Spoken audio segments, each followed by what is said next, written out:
നമസ്കാരം. SV ജേണലിലേക്ക് ഒരിക്കൽ കൂടി സ്വാഗതം. ഇവിടെ നമുക്ക് ശബരിമല തന്ത്രി എന്ന് പറയുമ്പോൾ നമുക്കറിയാം കണ്ഠരര് മോഹനര്, ഇപ്പോൾ കണ്ഠരര് രാജീവര് ഇരിക്കുന്നു. അപ്പോൾ ശബരിമല തന്ത്രിമാരെക്കുറിച്ച് അത്ര നല്ല അഭിപ്രായങ്ങളൊന്നും നമ്മുടെ സമൂഹത്തിൽ ഉണ്ടായിട്ടില്ല. BJPയുടെ മുതിർന്ന നേതാവും അതോടൊപ്പം തന്നെ ഇവിടെ കഴിഞ്ഞ നിയമസഭാ തെരഞ്ഞെടുപ്പിൽ BJPക്ക് വേണ്ടിയിട്ട് തൃപ്പൂണിത്തുറ മണ്ഡലത്തിൽ മത്സരിക്കുകയും ചെയ്ത ഡോക്ടർ KS രാധാകൃഷ്ണൻ എന്ന് പറയുന്ന ഒരു മുതിർന്ന നേതാവ്, അദ്ദേഹം തന്ത്രി കുടുംബത്തെ എടുത്തിട്ട് അലക്കി എന്നുള്ളതാണ് കഴിഞ്ഞ ദിവസം ഏറ്റവും പ്രധാനമായി നമുക്ക് വാർത്ത എന്ന് പറഞ്ഞാൽ. എന്നാൽ പലരും അതിനെ ചോദ്യം ചെയ്തിട്ടുണ്ട്. ഒരുപക്ഷെ BJP ഉദ്ദേശിക്കുന്ന അത്തരം ആദർശങ്ങളിൽ നിന്ന്, BJPയുടെ ചില അനുകൂല ഭാവങ്ങളിൽ നിന്നുള്ള ഒരു മാറ്റമായിരിക്കാം ഒരുപക്ഷെ KS രാധാകൃഷ്ണനിൽ നിന്ന് ഉയർന്നു വന്നതെന്ന് പറയേണ്ടി വരും. കാരണം ഈ ശബരിമലയുമായി ബന്ധപ്പെട്ടുകൊണ്ട് തന്ത്രി കുടുംബത്തിന് ഇനിയും അവിടെ യാതൊരു തരത്തിലും പ്രാധാന്യം കൊടുക്കാൻ പാടില്ല. കാര്യം അദ്ദേഹത്തിൻ്റെ മകനെ ഇപ്പോൾ തന്ത്രിയാക്കി മാറ്റണമെന്നൊരു അഭിപ്രായവുമായി അദ്ദേഹം മുന്നോട്ട് വന്നിട്ടുണ്ട്. അതിനെ ജയകുമാർ IAS അദ്ദേഹം വെട്ടുകയും ചെയ്തു. അത് പറ്റില്ല എന്ന ഒരു നിലപാട് അദ്ദേഹം സ്വീകരിക്കുകയും ചെയ്തു. പൊതുവിൽ ഈ തന്ത്രി കുടുംബങ്ങൾക്കുള്ള പ്രാധാന്യം, അവിടെ ശബരിമല ശാസ്താവിൻ്റെ പിതാവ് എന്ന് പറയുന്ന ഒരു സ്ഥാനം, വളരെ പരിപാവനമായ, വളരെ പരിശുദ്ധമായ ഒരു സ്ഥാനമാണ് അദ്ദേഹത്തിൻ്റേത്. അല്ലെങ്കിൽ തന്ത്രി എന്ന് പറയാം. താഴവൺ കുടുംബത്തിൽ നിന്ന് അതെടുത്ത് മാറ്റണം. താഴവൺ കുടുംബത്തിൽ നിന്ന് ഈ പറയുന്ന തന്ത്രിസ്ഥാനം ആ കുടുംബത്തിനെ ഇനി നൽകാൻ പാടില്ല എന്നുള്ളതാണ് KS രാധാകൃഷ്ണൻ ഉയർത്തുന്ന ഏറ്റവും പ്രധാനപ്പെട്ട ആവശ്യം. അതിന് അദ്ദേഹം ഒരുപാട് കാരണങ്ങൾ പറയുന്നുണ്ട്. അദ്ദേഹം ഏറ്റവും പ്രധാനമായി പറയുന്നത് മനീതിയേക്കാൾ വലിയ അശുദ്ധി നിറഞ്ഞവരാണ് ഈ പറയുന്ന തന്ത്രി കുടുംബത്തിൽ നിന്നുള്ളവരാണ്. അതായത് മനീതി സംഘം എന്ന് പറയാൻ നമുക്കറിയാം, തമിഴ്നാട്ടിൽ നിന്ന് വന്നെത്തിയ, ശബരിമലയിൽ ആചാരലംഘനം നടത്താൻ വേണ്ടിയിട്ടെന്ന വ്യാജേന അവിടെ എത്തിയ കുറേ ആൾക്കാർ. അപ്പോൾ അങ്ങനെയുള്ള ആളുകളേക്കാൾ വലിയ അശുദ്ധിയും എന്താ പറയുക, ഒരു അപമാനവുമാണ് ശരിക്കും ഈ തന്ത്രി കുടുംബം എന്ന് പറയുന്ന ഒരു വിഭാഗം ശബരിമലയിൽ നടത്തിയിട്ടുള്ളതെന്നാണ് അദ്ദേഹം പറയുന്നത്. സത്യമാണ്. ശബരിമല തന്ത്രി എന്ന് പറയുന്ന ഒരാൾ ഒരിക്കൽ പറഞ്ഞിരുന്നു, ഞാൻ ശബരിമല ഈ പറയുന്ന ഇതുമായി ബന്ധപ്പെട്ടുകൊണ്ട്, അതായത് സ്ത്രീ പ്രവേശനവുമായി, യുവതീ പ്രവേശനവുമായി ബന്ധപ്പെട്ടുകൊണ്ട് വലിയ കലാപകലുഷിതമായ ഒരു വലിയ പ്രശ്നം ഈ ശബരിമലയിൽ ഉണ്ടായ സാഹചര്യത്തിൽ അവരെ, അതായത് സ്ത്രീകൾ പ്രവേശിക്കാതിരിക്കാൻ ഞാൻ ശബരിമല പൂട്ടി താക്കോലും കൊണ്ട് പോകുമെന്ന് പറഞ്ഞ ഒരു വ്യക്തിയാണ് ഈ തന്ത്രി. അതിനുശേഷം ഈ തന്ത്രിയുടെ ഒരു പ്രധാനപ്പെട്ട പ്രശ്നം എന്താണ്? തന്ത്രി ഒടുവിൽ അവിടെ നിന്ന് പണം തട്ടിക്കുന്ന അടക്കമുള്ള കാര്യങ്ങൾ, അല്ലെങ്കിൽ പണം വാങ്ങുന്നുണ്ട്, വരവിൽ, അതായത് ആവശ്യമില്ലാതെ ധാരാളം പണം വാങ്ങിയെടുക്കുന്ന ഒരാളാണ് ഈ തന്ത്രി എന്നുള്ള തരത്തിൽ ഒരു മുൻ പോലീസ് ഉദ്യോഗസ്ഥൻ, വിജിലൻസ് ഉദ്യോഗസ്ഥൻ കൂടി ഈ കാര്യങ്ങൾ വ്യക്തമാക്കുകയും ചെയ്യുമ്പോഴാണ് ഈ തന്ത്രി കണ്ഠരര് രാജീവര് എന്ന് പറയുന്ന ഒരാൾ ശബരിമലയെ കറവ പശുവാക്കി മാറ്റി എന്നുള്ള ഒരു കാര്യം നമുക്ക് മനസ്സിലാകുന്നത്. അപ്പോൾ അതേ ഫേസ്ബുക്കിലാണ് ഈ പറയുന്ന ഒരു കുറിപ്പ് അദ്ദേഹം എഴുതിയിരിക്കുന്നത്, അതായത് ഈ രാധാകൃഷ്ണൻ. അപ്പോൾ അതോടൊപ്പം തന്നെ ഈ പറയുന്ന ശബരിമല തന്ത്രിസ്ഥാനം ഈ രാജീവര് ഒഴിയണം. കാരണം എന്താണെന്ന് ചോദിച്ചു കഴിഞ്ഞാൽ വളരെ പ്രധാനപ്പെട്ട ഒരു കാര്യം, ഇവിടെ ശബരിമലയുമായി ബന്ധപ്പെട്ടുകൊണ്ട്, സ്വർണ്ണക്കൊള്ള കേസുമായി ബന്ധപ്പെട്ടുകൊണ്ട് ജയിലിൽ കിടന്ന ഒരു വ്യക്തി കൂടിയാണ് തന്ത്രി.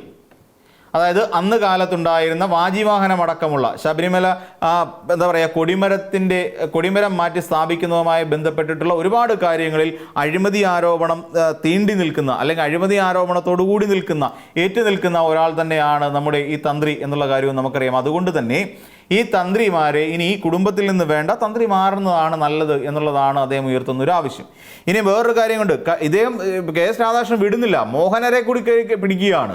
ആ മോഹനരെ കുറിച്ച് പറയുന്നത് ഇങ്ങനെയാണ്: നൈഷ്ഠിക ബ്രഹ്മചര്യ ഭാവത്തിലുള്ള പ്രതിഷ്ഠയുള്ള ശബരിമലയിലെ തന്ത്രിയായിരുന്ന കണ്ഠരര് മോഹനരെ മുൻപ് പോലീസ് വേശ്യാഗൃഹത്തിൽ നിന്ന് പിടികൂടിയതാണെന്നും അദ്ദേഹം ജയിലിൽ കിടന്ന് ക്രിമിനൽ കേസിൽ വിചാരണ നേരിട്ടയാളാണെന്നും അദ്ദേഹം പറയുന്നു. നമുക്കറിയാവുന്നൊരു കാര്യമാണത്.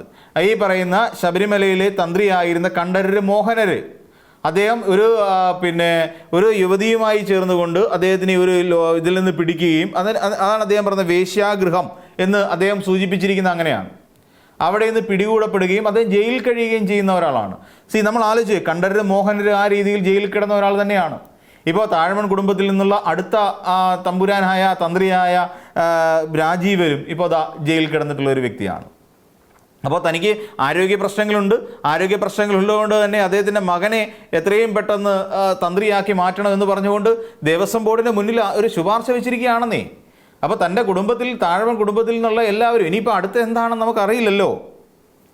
അപ്പോൾ ഇവിടെ ഇനി ഇത് പറഞ്ഞതിന് ശേഷം ഈ രാജീവർക്കെതിരായിട്ട് ഒരു ആരോപണം അദ്ദേഹം ഉന്നയിക്കുന്നുണ്ട്. അത് ഞാൻ നേരത്തെ സൂചിപ്പിച്ച തന്നെയാണ്. സ്വർണ്ണക്കൊള്ള കേസുമായി ബന്ധപ്പെട്ട് കണ്ഠരര് രാജീവരർ വ്യാജരേഖ ചമച്ച 2 കേസുകളിൽ പ്രതിയാണെന്ന് അദ്ദേഹം ചൂണ്ടിക്കാട്ടുന്നു. അതായത് നമ്മുടെ രാധാകൃഷ്ണൻ ചൂണ്ടിക്കാട്ടുന്നു. സ്വർണം പൊതിഞ്ഞ ചെമ്പുപാളികളെ വെറും ചെമ്പുപാളികളാക്കി മാറ്റിയെഴുതി വ്യാജ മഹസറിൽ 1-ാം പേരുകാരനായി ഒപ്പിട്ടത് രാജീവരാണെന്നും അദ്ദേഹം ആരോപിക്കുന്നുണ്ട്. അതായത് ഈ പറയുന്ന പോലെ പേര് മാറ്റി, അതൊരിക്കലും നീതികേടല്ലേ? അത് ശബരിമല ശാസ്താവിൻ്റെ പിതൃസ്ഥാനത്ത് നിൽക്കുന്ന ഒരു വ്യക്തിയാണ് രാജീവർ. ആ രാജീവർ ഈ സകലമാന വിശ്വാസി സമൂഹത്തിൻ്റെയും എല്ലാ പ്രതീക്ഷകളെയും അല്ലെങ്കിൽ എല്ലാത്തിനെയും തട്ടിത്തെറിപ്പിച്ചുകൊണ്ട് തനിക്ക് സമ്പത്ത് ലാഭത്തിന് വേണ്ടിയിട്ട്, സമ്പത്ത് ലാഭം നമുക്കറിയാം, നേരത്തെ ഒരുപാട് പണം അദ്ദേഹത്തിൻ്റെ കയ്യിലൂടെ കടന്ന് മറിഞ്ഞതാണ്. അതിനൊക്കെ എങ്ങനെ അവസാനം വന്നു എന്നൊരു പോലീസ് ഉദ്യോഗസ്ഥൻ തന്നെ വ്യക്തമാക്കുകയും ചെയ്തിട്ടുണ്ടായിരുന്നു. അപ്പോൾ അങ്ങനെയുള്ള ഒരു വ്യക്തിയാണ് ഈ പറയുന്ന പോലെ മഹസറിനകത്ത് വ്യാജ ഒപ്പിട്ട് കൊടുക്കുകയും അല്ല വ്യാജ മഹസറിൽ ഒപ്പിട്ട് കൊടുത്ത് 1-ാം പേരുകാരനായി മാറുകയും ചെയ്തത് എന്നുള്ളതാണ് ഏറ്റവും വലിയ ഒരു രസകരമായി. എന്ന് വെച്ചാൽ ശബരിമല എന്ന് പറയുന്ന ഒന്നിനെ കൊള്ളയടിക്കാൻ വേണ്ടിയിട്ടുള്ള ഒന്നാക്കി മാറ്റി ചിത്രീകരിച്ച് നിർത്തിയിരിക്കുന്നത് ഈ പറയുന്ന താഴമൺ കുടുംബത്തിൽപ്പെട്ട കണ്ഠരര് രാജീവരാണ് എന്ന് തന്നെയാണ് പറയുന്നത്. സ്വർണ്ണക്കൊള്ള കേസിൽ പ്രതിയായ ഈ രാജീവര് തൻ്റെ മകൻ ബ്രഹ്മദത്തിനെ അടുത്ത തന്ത്രിയാക്കണമെന്നാവശ്യപ്പെട്ട് ദേവസ്വം ബോർഡിന് കത്ത് നൽകുകയുണ്ടായി. അപ്പം ഈ സമയത്താണ് ഈ പോസ്റ്റ് വന്നിരിക്കുന്നത്. ക്രിമിനൽ കേസിൽ വിചാരണ നേരിടുന്ന പ്രതികളുടെ മക്കൾക്കായി സംവരണം ചെയ്തതാണോ ശബരിമലയിലെ തന്ത്രിസ്ഥാനം? അത് വളരെ വളരെ വളരെ പ്രാധാന്യമുള്ളൊരു ചോദ്യമാണ്. അതായത് ക്രിമിനൽ കേസ്, അപ്പം നമുക്ക് ആലോചിച്ച് നോക്കിയാൽ മോഹനര് ക്രിമിനൽ കേസിൽ ജയിലിൽ കിടന്ന ഒരാളാണ്. ഈ രാജീവർ ഇപ്പോൾ ക്രിമിനൽ കേസിൽ ജയിലിൽ കിടന്ന ഒരാളാണ്. അതായത് അതും ശബരിമല പോലെയുള്ള ഒരു മോഹനരുടെ കാര്യം വിട്ടേക്കൂ. മോഹനർ ശബരിമലയെ കൊള്ളയടിക്കാൻ ശ്രമിച്ചില്ല. അദ്ദേഹത്തിൻ്റെ ശാരീരിക സുഖത്തിന് വേണ്ടിയിട്ട് അദ്ദേഹം ഈ പറയുന്ന ഗൃഹങ്ങളിലേക്ക് പോയി എന്നതിനപ്പുറത്തേക്ക് അദ്ദേഹത്തിന് വേറൊന്നിലും കുറ്റം പറയാൻ കഴിയില്ല. പിന്നെ കുറച്ച് കിട്ടിയ പണമല്ലേ അങ്ങോട്ടും ഇങ്ങോട്ടും ചില തടവും ഒക്കെ നടത്തിയിട്ടുണ്ടാവാം. ഇവിടെ ഇത് അങ്ങനെയല്ല. അദ്ദേഹം ഒരു പിതൃസ്ഥാനത്ത് നിൽക്കുന്ന ഒരു ദേവന്റെ ക്ഷേത്രത്തിൽ നിന്നുള്ള അടിച്ചു മാറ്റാൻ വേണ്ടി സഹായം ചെയ്തു കൊടുത്ത ക്രിമിനൽ കേസിലെ പ്രതിയാണ്. അപ്പോൾ അങ്ങനെയുള്ള ഒരാളുടെ മക്കൾക്ക് വീണ്ടും കൊടുക്കാൻ കഴിയുന്നതാണോ ഇത് എന്ന് ചോദിക്കുന്നു. അപ്പോൾ എന്താണ്, കേവലം പിന്നെ എന്താണ്, അച്ഛനിൽ നിന്ന് മകനിലേക്ക് കൈമാറാൻ ഇത് കുടുംബസ്വത്തുമല്ല. അതാണ് അദ്ദേഹം മറ്റൊരു കാര്യം പറയുന്നത്. അപ്പം ഈ പ്രതികൾക്ക്, ക്രിമിനൽ കേസ് പ്രതികൾക്ക് മക്കൾക്ക് പരമ്പരയായി കൊടുക്കാൻ വേണ്ടിയിട്ടുള്ളതാണോ ശബരിമലയിലെ സ്ഥാനമാനങ്ങൾ എന്നുള്ള വളരെ വ്യക്തമായൊരു ചോദ്യമാണ് അദ്ദേഹം ചോദിച്ചു വയ്ക്കുന്നത്. അതോടൊപ്പം തന്നെ നമ്മൾ ഇത് അച്ഛനിൽ നിന്ന് മകനിലേക്ക് കൈമാറാൻ ഈ ശബരിമല എന്ന് പറയുന്നത് കുടുംബസ്വത്ത് അല്ലെന്നും അദ്ദേഹം ഫേസ്ബുക്കിൽ കുറിക്കുകയുണ്ടായി എന്നുള്ളതാണ്. അപ്പം ശബരിമല ഈ താഴമൺ കുടുംബം ഇതിനെ അങ്ങ് സ്വന്തം കയ്യിൽ വെച്ച് കൊണ്ട് നടക്കുന്ന ഒരു സാഹചര്യം, അതിനെതിരെ ശക്തമായി ഉള്ള ഭാഷയിലാണ് ഒരു BJP നേതാവ്, ഇപ്പോഴും എടുത്തു പറയുന്നു, ഒരു BJP നേതാവ് കൂടിയായ, നമുക്കറിയാം സന്ദീപ് വചസ്പതി എന്ന് പറയുന്ന ആലപ്പുഴ ജില്ലയിലെ പിന്നെ ഒരു പത്തനംതിട്ട ജില്ലയുടെ സംസ്ഥാന അധ്യക്ഷനാണ് ഈ തന്ത്രിയെ ജയിലിലാക്കിയ സമയത്ത് അവരുടെ വീട്ടിലേക്ക് പോവുകയും അവരുടെ വീട്ടുകാർക്ക് സമാശ്വാസമായി അവർക്കൊപ്പം കുറേ നേരം ഇരിക്കുകയും ചെയ്തത്. അദ്ദേഹം പ്രതിയായി ചേർക്കപ്പെട്ടപ്പോൾ ഇതിനെ ഒരു പൊളിറ്റിക്കൽ വിഷയമാക്കി ഉയർത്തിക്കൊണ്ടുവന്ന ഒരു കലാപകലുഷിതമായ അല്ലെ കലാപ സമാനമായ ഒരു അന്തരീക്ഷം കേരളത്തിൽ ഉണ്ടാക്കണമെന്ന ആഗ്രഹത്തോടു കൂടി ആയിരിക്കാം ഒരുപക്ഷെ സന്ദീപ് വചസ്പതി എന്ന് പറയുന്ന BJP നേതാവ് ഈ നമ്മുടെ തന്ത്രിയുടെ വീട്ടിലേക്ക് സന്ദർശനം നടത്തിയത് എന്ന് നമുക്ക് കാണേണ്ടി വരും. ഇങ്ങനെ ആയിരുന്നല്ലോ പലതും ഉണ്ടായി വന്നത്. ശബരിമലയിൽ പിന്നെ ഈ സ്ത്രീ യുവതീ പ്രവേശനവുമായി ബന്ധപ്പെട്ട ഒരു കലാപത്തിലേക്ക് പോകുന്നതിൻ്റെ പ്രധാന കാരണം NSSൽ തുടങ്ങിയതാണ്. NSSൽ വലിയ വിഷയമുണ്ടായി, NSSകാരെ സമരമാക്കി, അതിനുശേഷം പിന്നീട് BJPക്കാർ ആ സമരം ഏറ്റെടുക്കുന്നു. അതിങ്ങനെ മുന്നോട്ട് കൊണ്ടുപോകുന്ന ഒരു സാഹചര്യം കൂടി ഇവിടെ ഉണ്ടായി എന്നുള്ളതാണ് ഏറ്റവും പ്രധാനപ്പെട്ട ഒരു കാര്യം. അപ്പോൾ ആ രീതിയിൽ ഇവിടെ ഏതെങ്കിലും തരത്തിൽ സ്കോപ്പ് ഉണ്ടോ എന്നറിയാൻ വേണ്ടിയിട്ടായിരിക്കും പിന്നെ പോകുന്നത്. അപ്പോൾ നോക്കിക്കോളൂ, ഈ പറയുന്ന ക്ഷേത്രത്തിൻ്റെ ഉടമസ്ഥർ ആരാണെന്ന് ചോദിച്ചാൽ തിരുവിതാംകൂർ ദേവസ്വം ബോർഡാണ്. അപ്പോൾ തന്ത്രിയെ നിയമിക്കാനും അവരെ മാറ്റാനുമൊക്കെ ഉള്ള ഒരു അധികാരം ശരിക്കും ദേവസ്വം ബോർഡിനാണ് എന്നുള്ളതാണ്. അപ്പോൾ ഈ പറയുന്ന കേവലം ഈ കുടുംബ പാരമ്പര്യം എന്ന് പറയുന്ന താഴമൺ കുടുംബം എന്ന് പറയുന്ന ആ കുടുംബ പാരമ്പര്യം നോക്കാതെ തന്ത്രവിദ്യയിൽ കൃത്യമായ യോഗ്യതയും പരിശീലനവുമുള്ളവരെ മാത്രം ഈ സ്ഥാനത്തേക്ക് നിയമിക്കാവൂ എന്നും ഈ പറയുന്ന KS രാധാകൃഷ്ണൻ പറയുന്നു. അപ്പം വെറുതെ ഈ പാരമ്പര്യം മാത്രം നോക്കി, നമുക്കറിയാം ഗണപതി ഹോമത്തിനുള്ള മന്ത്രം പോലും അറിയാൻ വയ്യാത്ത ആൾക്കാരുള്ള നാടാണ് നമ്മളുടേത്, അല്ലെങ്കിൽ തന്ത്രിമാരാണ് നമ്മുടെ നാട്ടിലുള്ളത്. അപ്പോൾ ഈ തന്ത്രിക്കും അതൊക്കെ തന്നെയാണ് അവസ്ഥ. അത് വേറൊന്നുമല്ല. അപ്പോൾ അങ്ങനെ ഒരു ഗുണമുള്ള ആരെങ്കിലും വിളിച്ചിരുത്തുക എന്ന് പറയുന്ന ഒരു ആവശ്യം അദ്ദേഹം ഉന്നയിക്കുന്നുണ്ട്.